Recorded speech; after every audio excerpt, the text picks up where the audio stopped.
यशोमती मैया के नंद लाला।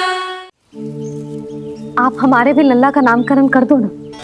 पुत्री, ये क्या कह रही हो तुम?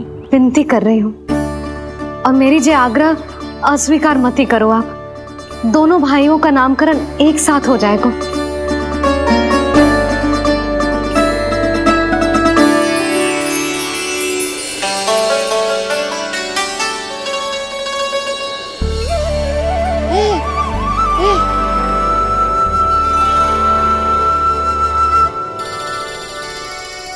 कितने प्यारे और निर्दोष बालक हैं।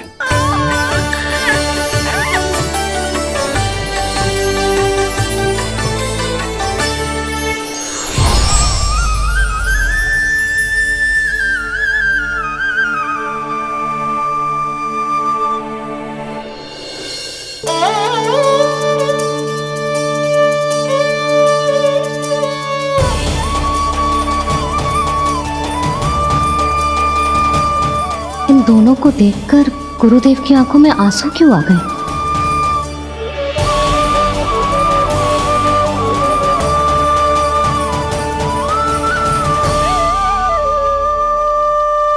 ये क्या कर रहे हैं ऋषिवर? संभालिए अपने आप को, नहीं तो मेरा रहस्य खुल जाएगा आज।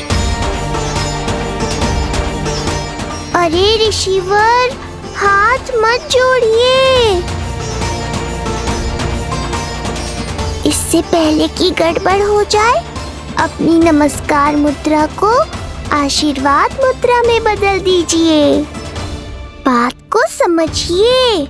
मैंने ये अवतार मैया और लल्ला के अद्भुत संबंध का अनुभव करने के लिए लिया है, पर आपकी भावुकता के कारण यदि मैया को मेरा सत्य पता चल गया तो ये संबंध ही बदल जाएगा।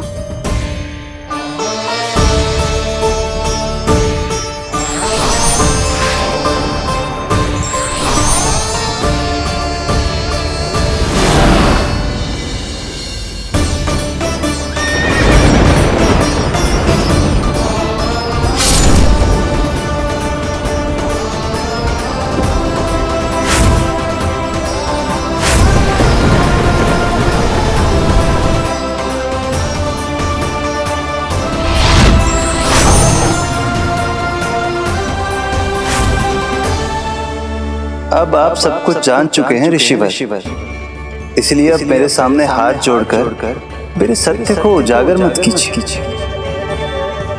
अपने शिष्य वसुदेव के पुत्र के रूप में मुझे आशीर्वाद दीजिए।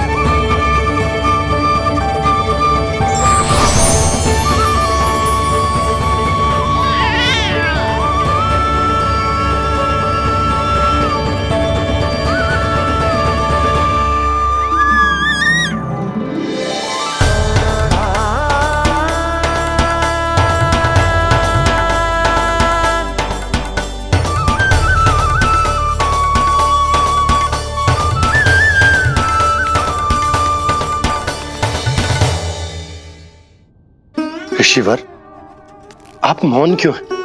और आपकी आंखों में आंसू? सब कुछ ठीक है ना?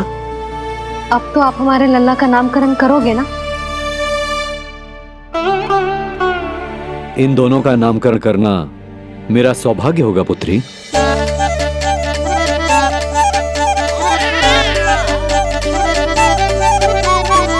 परंतु ये गोपनीय रूप से करना होगा।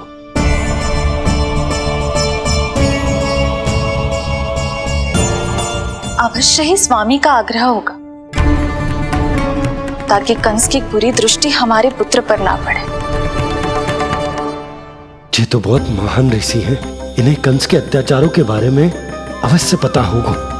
अपनी संतान का नामकरण संस्कार करना एक मां के लिए उत्सव से कम नहीं होता है, पर यह छुपकर करना होगा। आप दोनों को स्वीकार तो है ना? जैसी आपकी आज्ञा गुरुदेव। स्वीकार है गुरुदेव। तो फिर कहाँ करना है हमें नामकरण का प्रबंध? गुरुदेव, मंदिर सही रहेगा? उससे पवित्र स्थान तो हो ही नहीं सकता है। ऋषिवर, आप तनिक विश्राम कीजिए, हम लोग प्रबंध करते हैं। मैं कुछ समय इन बालकों के साथ व्यतीत करना चाहूंगा। ये तो इनका सौभाग्य होगा। हमें आज्ञा दीजिए।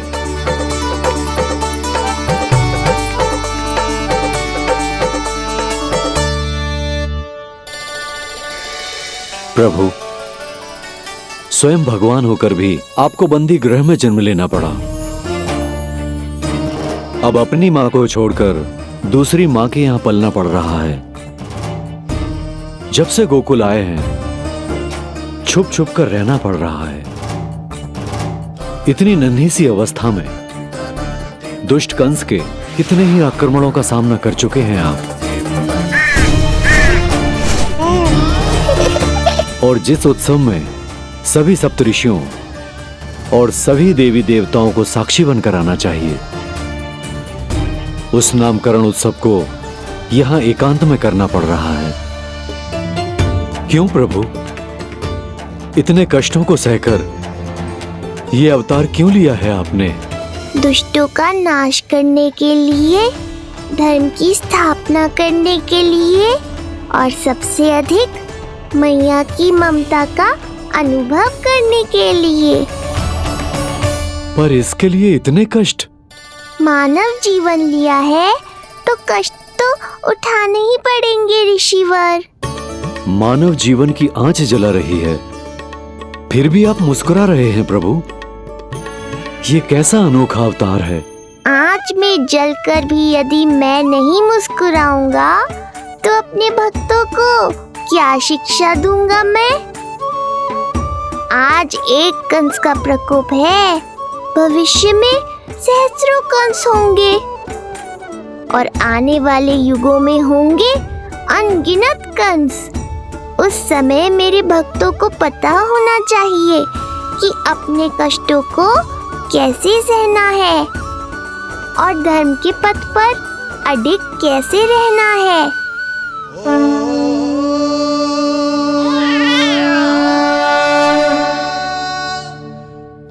आप धन्य हैं प्रभु।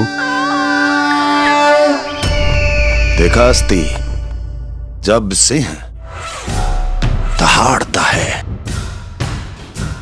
तो वन के सभी जीव जंतु इकट्ठे हो ही जाते हैं। वो सब जो मेरा विश्वास पात्र होने का अधिकार और ये सिंहासन पाना चाहते हैं, सामने आए। बुद्धि के बिना बल अपंग होता है महाराज, और मेरे पास बुद्धि और बल दोनों हैं। आप केवल आदेश दीजिए, किसका संहार करना है?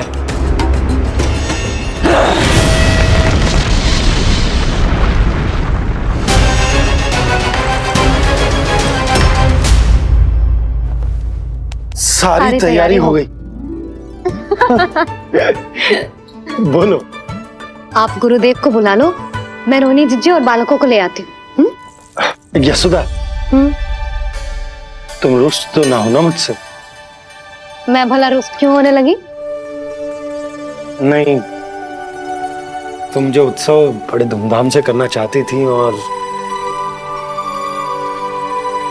बहुत प्रसन्न हूँ मैं कि हमारे लल्ला का नामकरण स्वयं ऋषि गर्ग पूरे विधि विधान से कर रहे हैं। मैं समझ गई, उत्सव बड़ा हो या ना हो, प्रसन्नता बड़ी होनी चाहिए। अरे मैं तो इतनी उत्साहित हूँ कि दोनों भाइयों का नामकरण आज के शुभ मुहूर्त पे हो रहा है। तो इससे पहले जो बीत जाए, जाओ। आप ही बुला लो।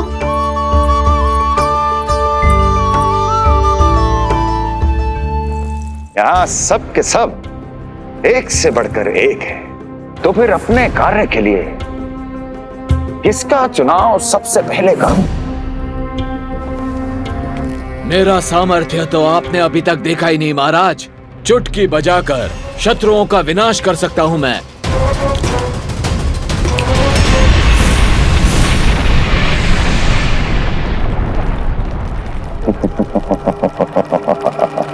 वाह! किंतु आपने तो बताया ही नहीं कि करना क्या है। वक्त वध करना है, एक नवजात बालक का वध। उसे साधारण बालक मत समझना। गोकुल में नंद के घर पल रहा वो बालक विष्णु का अवतार है।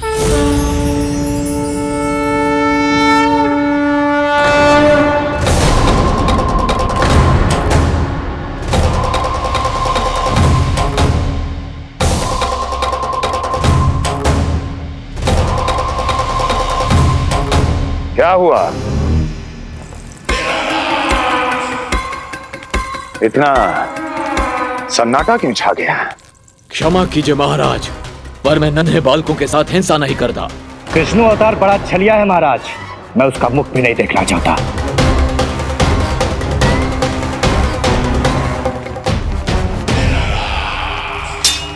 जाने दो इन्हें। वैसे भी इस सिंहासन के लिए मुझे कायरों की कोई आवश्यकता नहीं। जाने दो।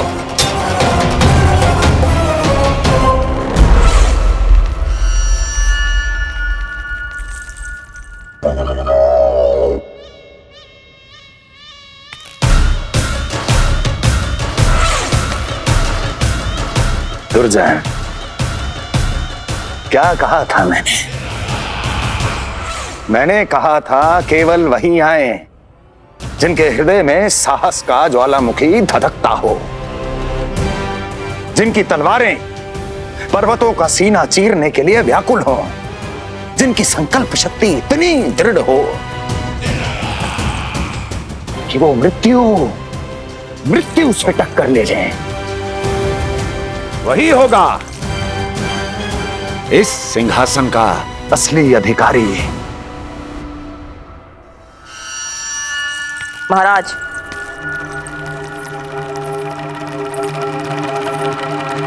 ना तो आपके दिए इस सम्मान का कोई मूल्य रह गया है और ना ही आपके भय का।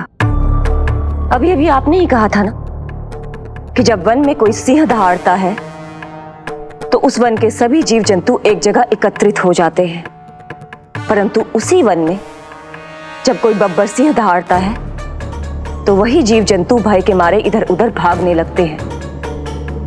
निश्चित ही वो बालक इन सब के लिए बब्बर सिंह बन चुका है। उसका भय हमारे साम्राज्य की नींव हिला रहा है महाराज।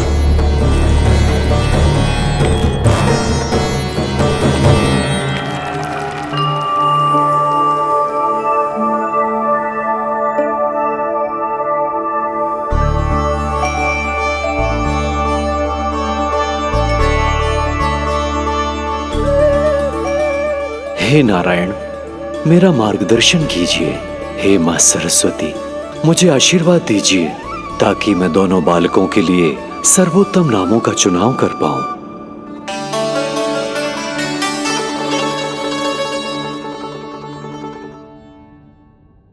आपके पुत्र को बड़े भाई के कर्तव्य का निर्वाह करना है और इस दायित्व को प्रभु श्री राम से अच्छा किसने निभाया है? जैसा अटूट संबंध उनका अपने भाइयों के साथ था, मैं श्री नारायण से प्रार्थना करता हूं कि वैसा ही प्रेमपूर्ण संबंध इसका भी अपने छोटे भाई के साथ हो।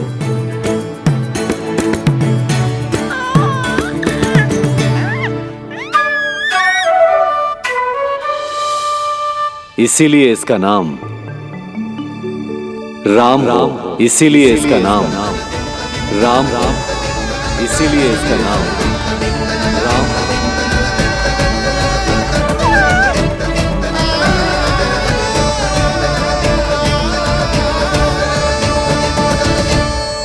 बड़े भाई में आदर्श, न्याय, संकल्प बल के साथ साथ शारीरिक बल भी होना चाहिए। मैं देख पा रहा हूं ये बालक इन सब बलों के लिए जाना जाएगा। इसलिए जो नाम इसके व्यक्तित्व के लिए सबसे उचित है वो है बलराम। बलराम, बलराम।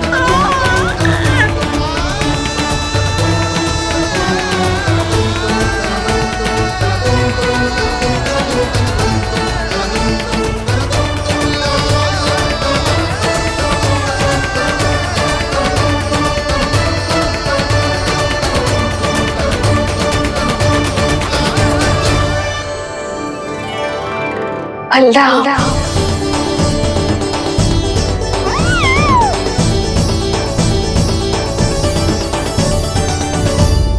तो फिर उसका नाम बल राम रखना। कैसा अद्भुत संयोग है रिसीवर। जब इसके जन्म की सूचना देने में वसुदेव भैया के पास मथुरा गया था, तब उन्होंने भी यही नाम रखा था, बलराम। ये संयोग नहीं, नारायण की इच्छा है नंदराज। बलराम से अधिक उपयुक्त नाम इस बलराम के लिए कुछ और हो ही नहीं सकता है। पर मैं तो दाऊ कहकर ही बुलाऊंगा इन्हें, बलदाऊ।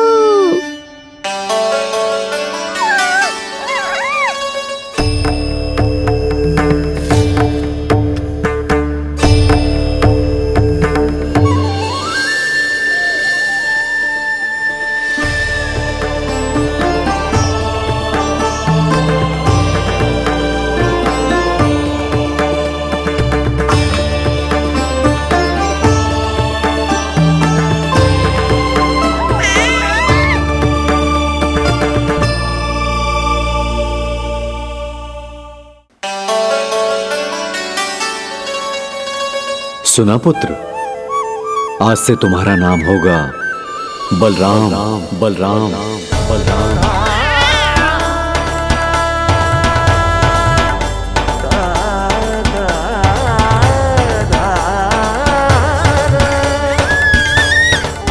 गुरुदेव, कितना अद्भुत नाम दिया है आपने इसे।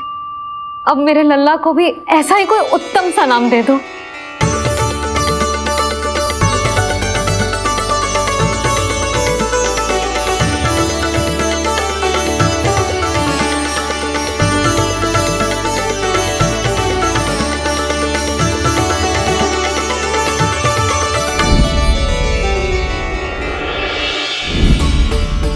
ये कठिन दायित्व आपने ही मुझे सौंपा है प्रभु।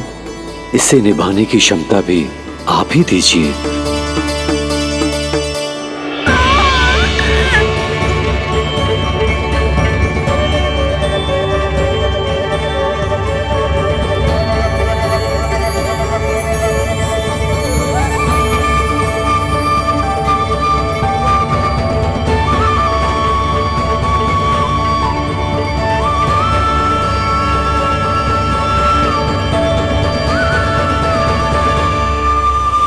कृष्ण कृष्ण कृष्ण कृष्ण कृष्ण कृष्ण कृष्ण कृष्ण कृष्ण।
कृष्ण कोई साधारण शब्द नहीं है।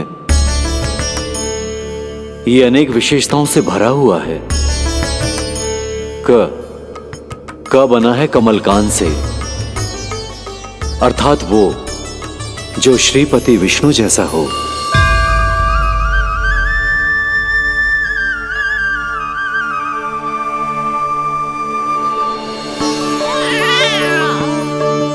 री की उत्पत्ति हुई है श्री राम से, अर्थात वो जो सबके हृदय में बस जाए। श ऐश्वर्य के स्वामी विष्णु के लिए, अर्थात वो जो समृद्धि लेकर आए।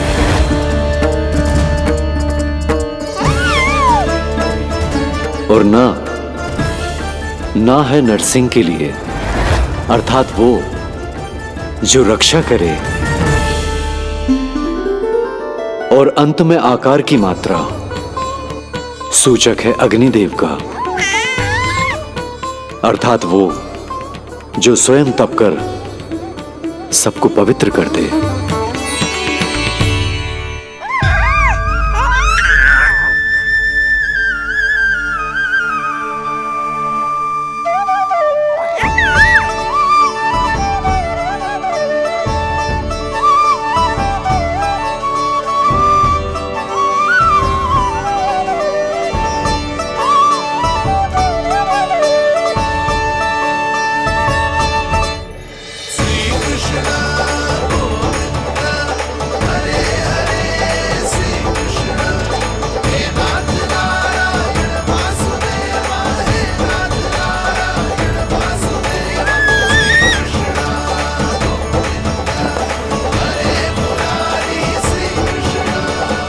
आज से तुम्हें सारा संसार जिस नाम से पहचानेगा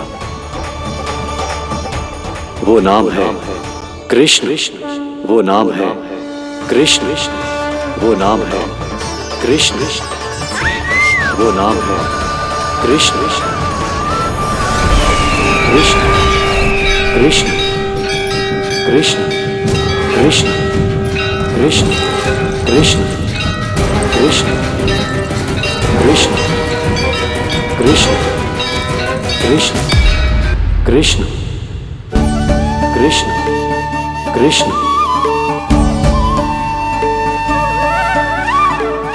यशोमती मैया के नंद लाला, यशोमती मैया के नंद लाला। असुरी कार्य करने वालों के लिए कृष्ण नाम का अर्थ एक और भी होगा। वो घनी अंधेरी रात जिसमें इसने जन्म लिया, पर इससे जो प्रेम करते हैं उन सभी के लिए कृष्ण नाम का अर्थ होगा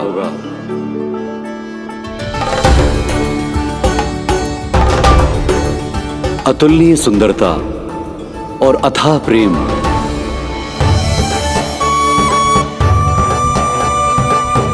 इन दोनों विशेषताओं का साक्षात स्वरूप होगा ये कृष्ण।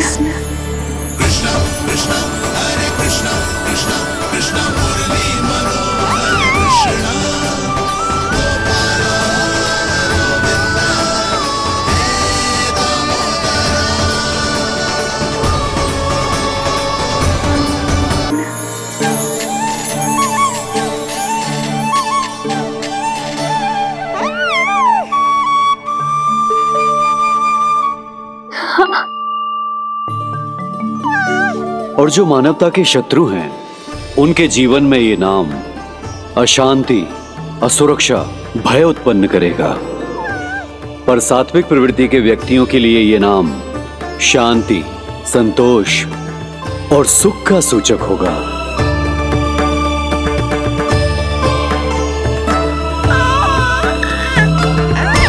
कृष्ण कृष्ण कृष्ण। कहां से आ रही है ये ध्वनियां? कहां से आ रही है ये ध्वनियां?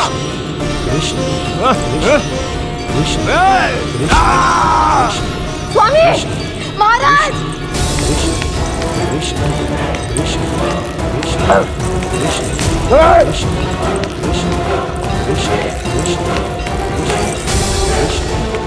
कैसी ध्वनि महाराज?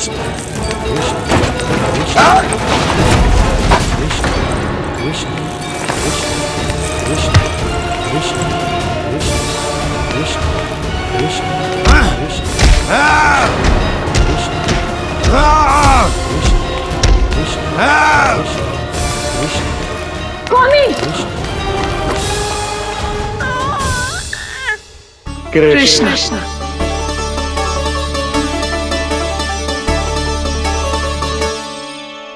कृष्ण,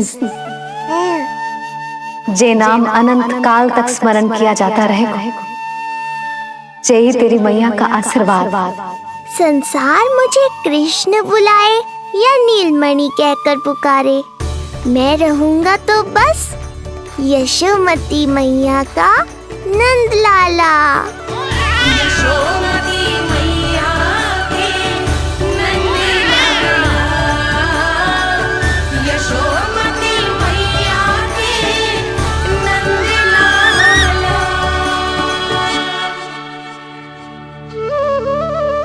गुरुदेव, आपने मेरे लल्ला को इतना प्यारा नाम दिया है, उसके लिए आपका बहुत बहुत धन्यवाद।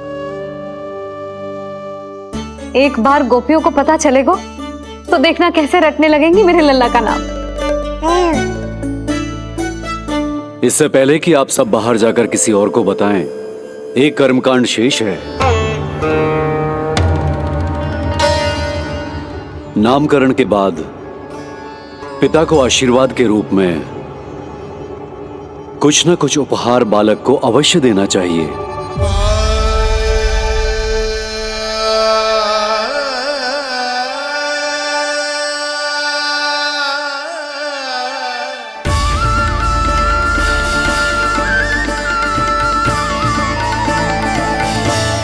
मैं क्या दूं?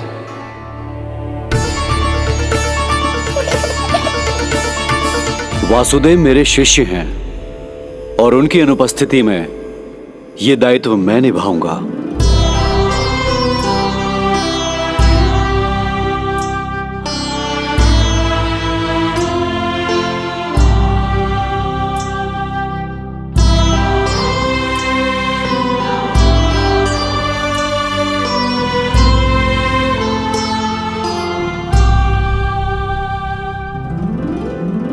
इसे अपने पिता की ओर से स्वीकार करो पुत्र।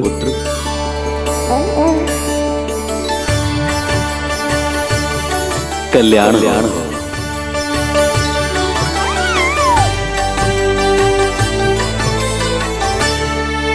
क्या दूं मैं इसे?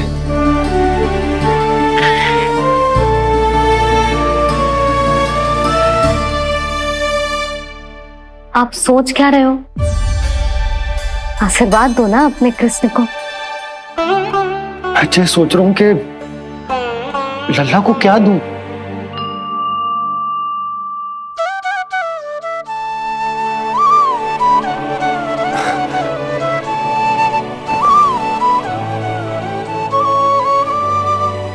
लल्ला, तू स्वयं ही बता दे, तुझे क्या चाहिए?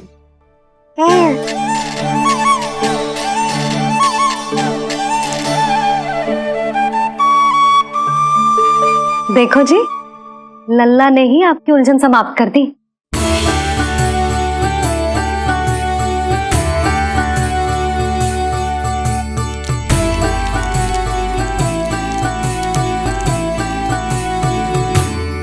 मेरा आशीर्वाद कि तेरा जे नाम कृष्ण तेरी प्रजा के लिए बहुत हितकारी हो।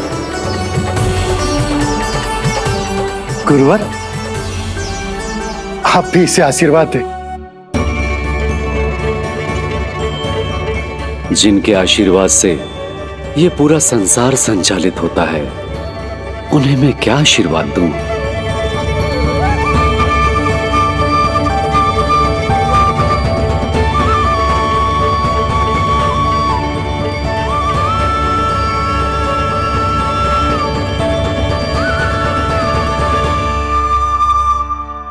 आपने तो मुझे मेरा नाम दिया है ऋषिवर।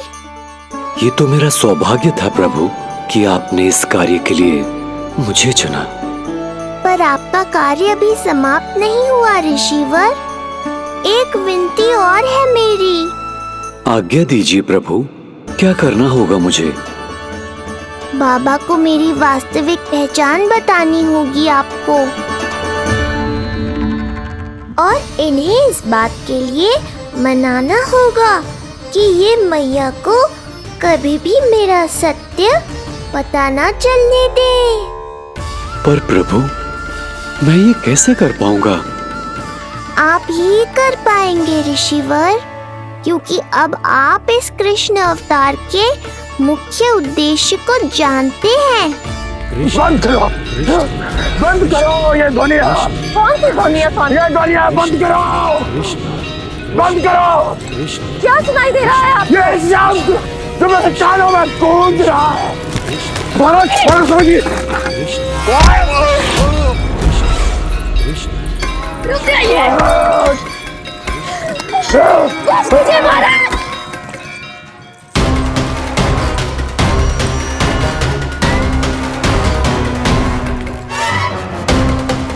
आप भूल रहे हैं कि आप मथुरा नरेश है, कंस है आप।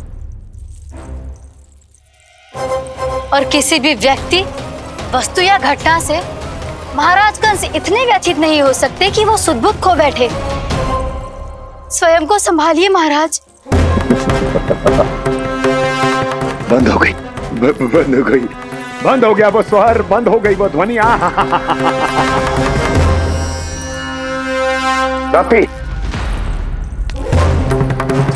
यूं मत सोचना कि मैं तुम्हें सुन नहीं रहा था। तुम सत्य कह रही हो। मैं कंस हूं। किसी भी व्यक्ति, वस्तु या घटना से व्यथित नहीं हो सकता। दुर्जन! जी महाराज। इस सिंहासन को पुनः स्थापित करो।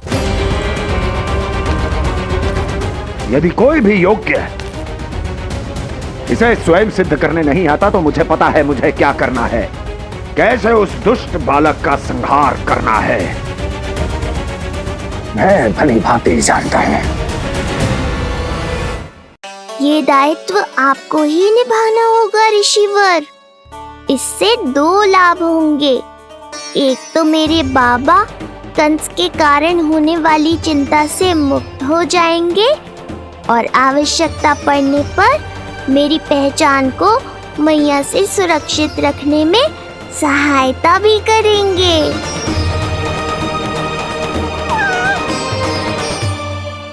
नंदराज, अब बलराम और कृष्ण दोनों को भूख लग गई होगी।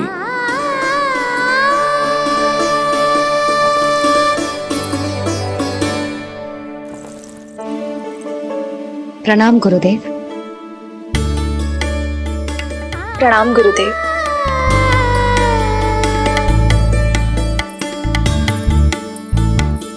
गुरुदेव, अब आप भी विश्राम कर लीजिए। नहीं नंदराज, मुझे शीघ्र ही मथुरा पहुंचना है। राजा वासुदेव और रानी देवकी मेरी प्रतीक्षा कर रहे होंगे। पर इससे पहले कि मैं जाऊं, मुझे आपको कुछ बताना है।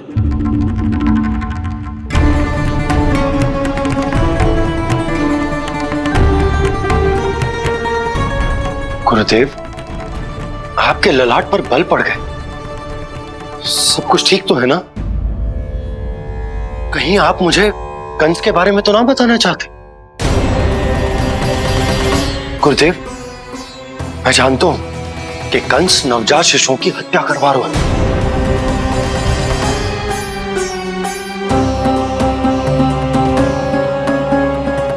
कंस नहीं, कृष्ण के बारे में कुछ कहना है मुझे।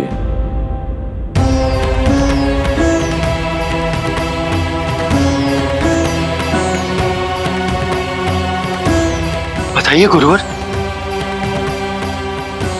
मैं एक ऐसा सत्य बताने जा रहा हूं नंदराज, जो है तो वरदान, पर उसे स्वीकारना आपके लिए बहुत कठिन होगा। गुरुदेव, आप जो कह रहे हैं वो मैं समझ ना पा रहा हूं। बताइए ना।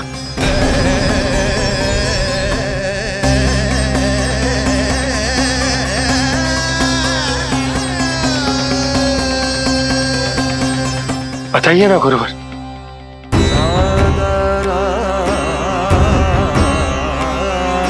सत्य यह है नंदराज, कृष्ण राजा वासुदेव के पुत्र हैं। कृष्ण राजा वासुदेव के पुत्र हैं। कृष्ण राजा वासुदेव के पुत्र हैं।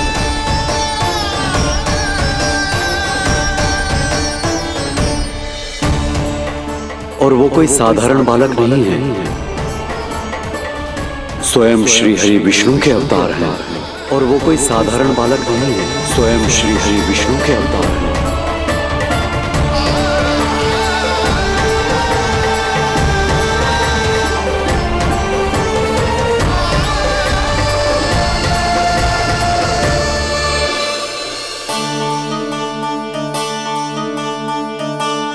कछु विचित्र लग रहा है। कौन हो तुम? मैं हूं श्री विष्णु का अवतार। शिव, ये कैसे संभव है गुरुदेव? वो तो नन्हा सा बालक है।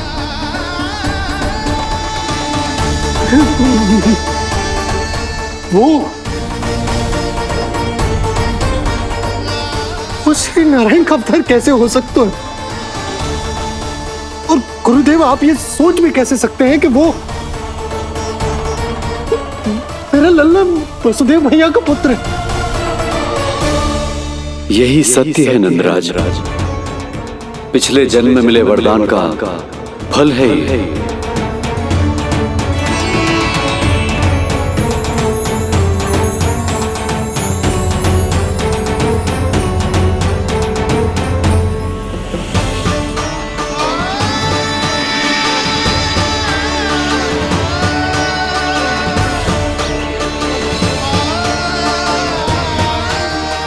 मैं आपकी संतान के रूप में अवश्य आऊंगा, किंतु उसके लिए आपको मेरे अगले अवतार के बाद एक और अवतार की प्रतीक्षा करनी होगी, क्योंकि अगले जन्म के लिए मैं पहले ही ये वरदान माता देवकी को दे चुका हूं। इस समय मैं विवश हूं, किंतु मैं आपको वचन देता हूं, आपकी संतान बनकर अवश्य आऊंगा। प्रभु, श्री हरि को अपने सामने देखकर मेरी व्याकुलता का बांध टूट गया है। 2 जन्म बहुत बड़ा समय होता है स्वामी। अपने पुत्र के रूप में हरि को गोद में खिलाने के लिए अब मैं और 2 जन्मों तक प्रतीक्षा नहीं कर सकती। धरा!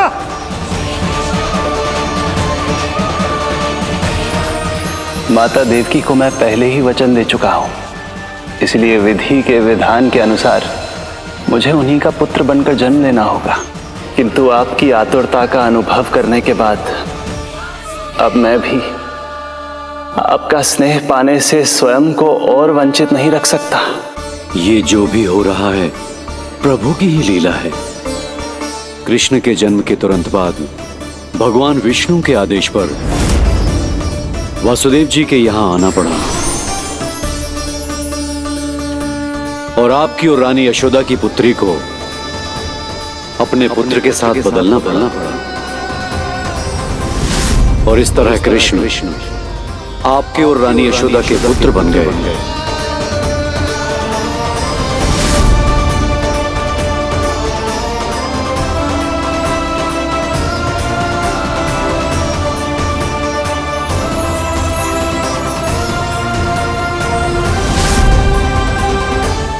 आपने सही कही थी गुरुदेव।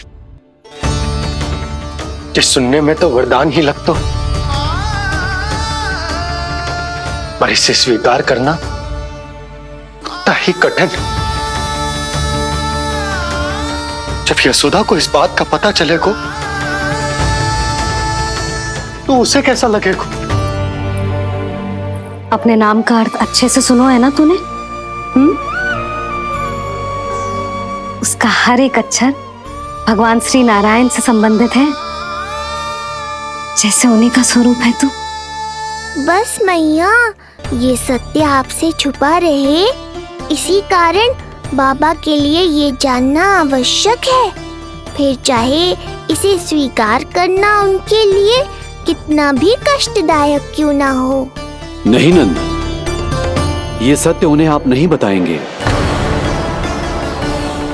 स्वयं प्रभु ने मुझसे कहा है किसी और प्राणी को इसके बारे में भनक तक नहीं लगनी चाहिए, और रानी यशोदा को तो बिल्कुल नहीं। गुरुवर, कंस के आक्रमणों की जानकारी यशोदा से पहले ही छुपा कर रखना कठिन था। अब इतना बड़ा सत्य मैं यशोदा से कैसे छुपाऊंगा? आपको छुपाना ही होगा नंदराज, यही प्रभु की इच्छा है।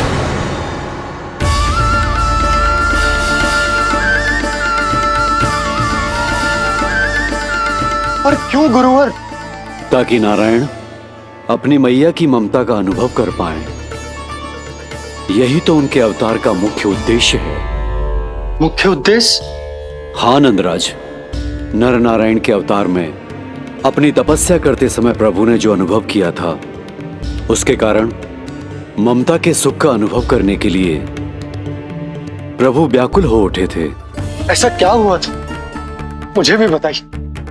हो सकता है ये बात इस सत्य को स्वीकार करने में मेरी सहायता करे। बहुत समय पहले की बात है। अनेक देवी देवता परम प्रभु विष्णु के पास बैकुंठ गए थे। वहां प्रभु की आंखों में आंसू देखकर वो सभी स्तब्ध रह गए।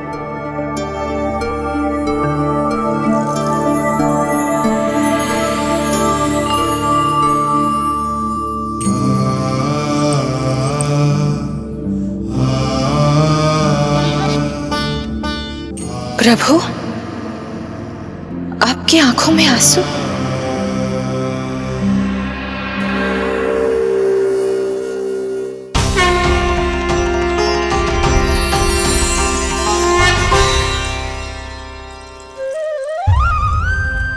चिंता मत कीजिए, आप सब तो जानते हैं हिरण्यकश्यप को मारने के लिए मैंने नरसिंह अर्थात आधे मानव और आधे सिंह के रूप में अवतार लिया था।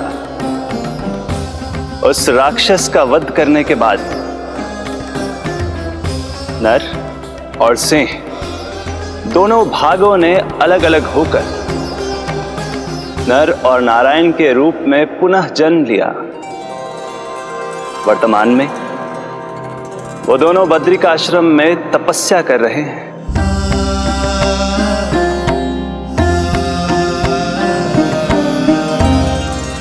आज उन दोनों ने कुछ ऐसा देखा जिसने मुझे भी भावुक कर दिया।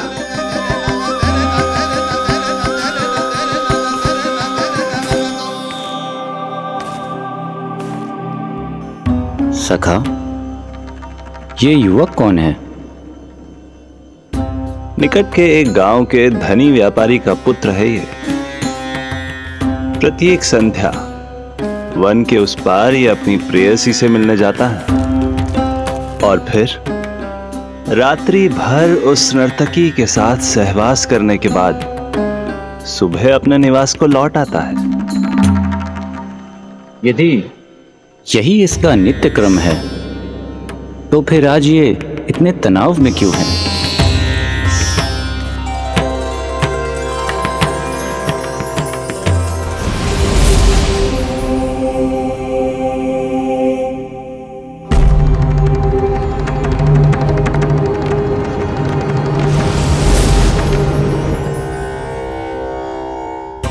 कल रात्रि प्रेम क्रिया के मध्य उस नर्तकी ने इससे पूछा, ये सबसे अधिक प्रेम किससे करता है? जब इसने कहा तुमसे, तो वो बोली, तुम्हें अपने प्रेम को सिद्ध करना होगा।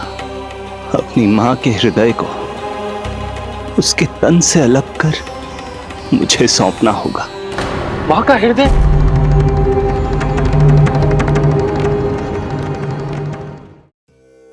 फिर क्या हुआ प्रभु? वो लाया अपनी मां का हृदय? ये जिज्ञासा यक्ष प्रश्न बनकर पूरे दिन नर और नारायण के मस्तिष्क में कौंधती रही। उन्होंने संध्या होने तक वहीं नदी किनारे प्रतीक्षा करने का निर्णय लिया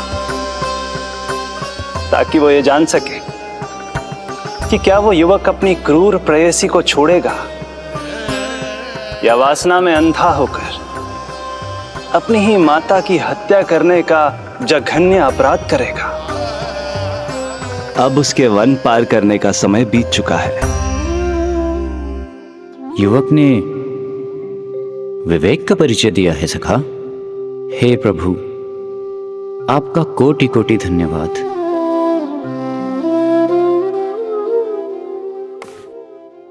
सखा,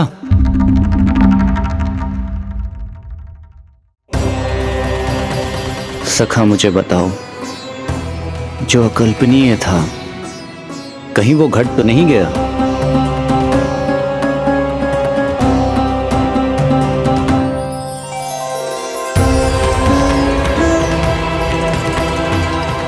जब इस युवक की मां को इसकी प्रेयसी की क्रूर मांग के बारे में पता चला तो जो उसने किया वो इस समस्त संसार में केवल एक मां ही कर सकती है।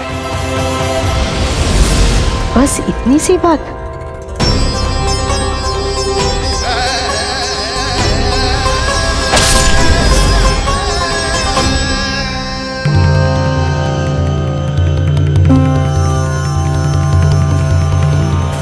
संभाल के मेरे बेटे, कहीं चोट ना लग जाए तुझे। संभाल के मेरे बेटे, कहीं चोट ना लग जाए तुझे। संभाल के मेरे बेटे, कहीं चोट ना लग जाए तुझे। ये तो उसकी मां की पुकार है। मां, मैंने क्या कर दिया मां? मां!